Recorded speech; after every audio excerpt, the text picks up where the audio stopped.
क्या लगता है ये किड्स वाली मैम क्या एनईपी पढ़ा पाएंगी? चलो देखते हैं। सभी को मेरा नमस्कार। किड्स सर्कल प्लैनेट में आप सभी का स्वागत है। आज ये वीडियो मेरे प्यारे बच्चों के लिए नहीं बना है। जी हाँ, आपने बिल्कुल ठीक सुना। ये वीडियो प्यारे बच्चों के लिए नहीं बना है। ये उन लोगों के लिए बना है जो कि बहुत जल्द टीचर बनने वाले हैं। इस वीडियो में हम प्रैक्टिस करेंगे और रिवीजन करेंगे एनईपी 2020 की। सबसे पहले एनईपी की फुल फॉर्म क्या है? एनईपी की फुल फॉर्म है नेशनल एजुकेशन पॉलिसी। ठीक है, नेशनल एजुकेशन पॉलिसी। मैं पूरी कोशिश करूँगी वैसे ही पढ़ाने की जैसे कि हमें बचपन में पढ़ाया जाता था। सबसे पहले हमने पढ़ा नेशनल एजुकेशन पॉलिसी भारत की नई शिक्षा नीति है जिसे 2020 में लागू किया गया। इसका उद्देश्य शिक्षा को अधिक व्यवहारिक, रचनात्मक और छात्र केंद्रित बनाना है। अब इसमें सबसे पहली जो नीति अपनाई गई है वह है 5334 की, यानी बच्चे का एडमिशन 5 साल से होगा और उसके बाद वह आगे की शिक्षा को ग्रहण करेगा।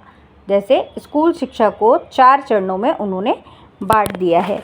दूसरा है मातृभाषा स्थानीय भाषा में पढ़ाई पर जोर देना, यानी जब बच्चा स्कूल में आएगा तो उसकी जो शिक्षा शुरू होगी वह उसकी मातृभाषा में या वहाँ की जो लोकल लैंग्वेज होगी जहाँ पे भी वो रहता है उस लैंग्वेज में उसकी पढ़ाई को शुरू किया जाएगा, जिससे कि बच्चे का बौद्धिक विकास हो और बच्चा बहुत अच्छी तरीके से सारी चीज़ों को समझ सके।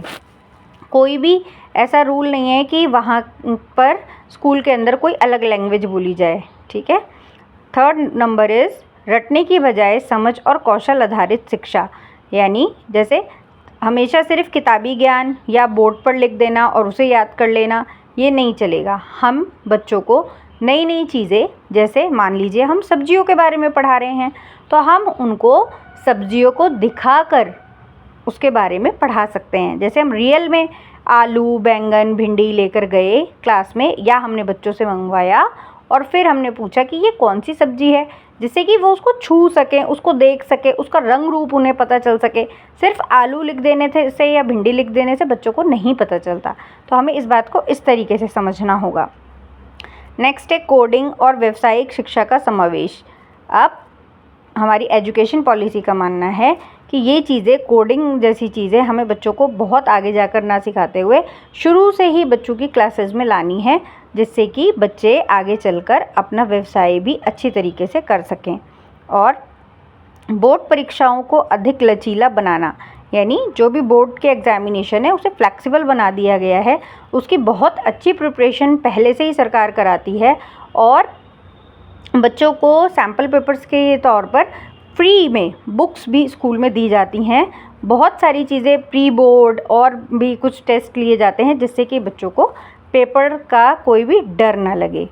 एंड लास्ट नॉट लीस्ट, सभी बच्चों के लिए गुणवत्तापूर्ण शिक्षा, यानी शिक्षा हर बच्चे का अधिकार है, तो यह शिक्षा भी हर बच्चे तक पहुँचे और सभी बच्चे इसको ठीक प्रकार से पढ़ पाएँ।